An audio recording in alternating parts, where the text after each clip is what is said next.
Alright, this is a video response to Kiwi Ted's question on obscure World War II operations and operatives and such. I'm going to say right now I'm going for a little bit of an after-war one. I'm doing non-standard units in the Far East campaign because they're interesting, really.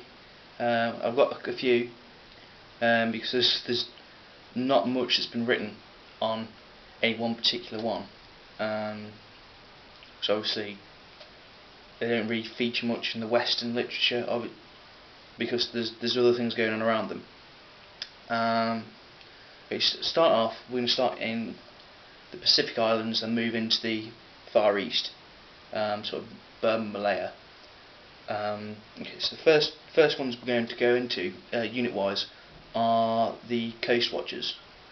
The Coastwatchers were set up in 1919 and then later expanded in 1941 to counter the Japanese threat.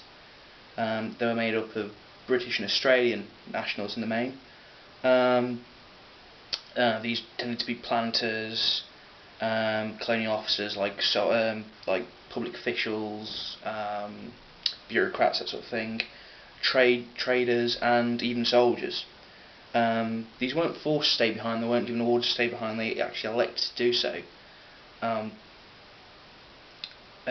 Just to basically give radio, they were left with radios, probably a rifle, a pistol, something of that order, to radio back to Allied command what the Japanese were up to, effectively. Now, they were all given ranks in the Royal Australian Naval Reserve, just so they're put down somewhere, I guess. There was only ever 50 at any one time, so it wasn't a big unit, and they weren't all in the same place. They were across most of the theatre. It was at a screen from Aitape, Aitape, near the border with Dutch New Guinea, down to the New Hebrides, bloody hell, Vanuatu, Vanuatu, in the New Hebrides, just to look at where the Japanese ships are coming in. Now these Coastwatchers also recruited local Melanesians to form intelligence networks, porters, basically to help them out. Now, the British and the Australians already had quite high respect for the coast-watching forces because it helped them out, but it wasn't until 1942 that the Americans really became aware of how useful they were. A chap called Martin Clemens, in May 1942, basically told the Americans that the Japanese were building an airfield on Guadalcanal, and if that airfield had been built, it would have given Japanese air superiority in the region, which is a really bad thing at this period in the war. So yeah, so that's the reason why Guadalcanal happened. August 7th,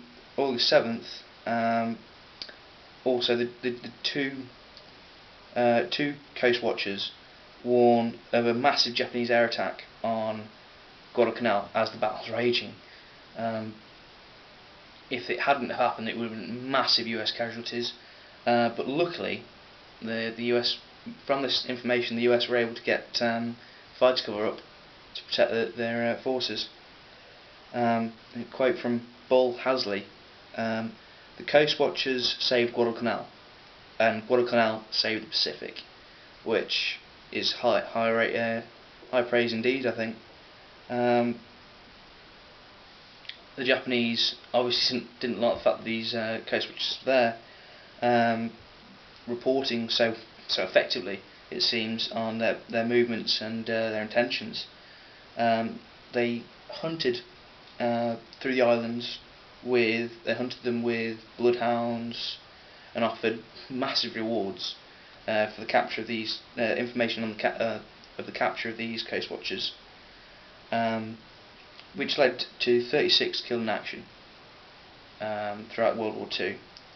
But the loyal tribal types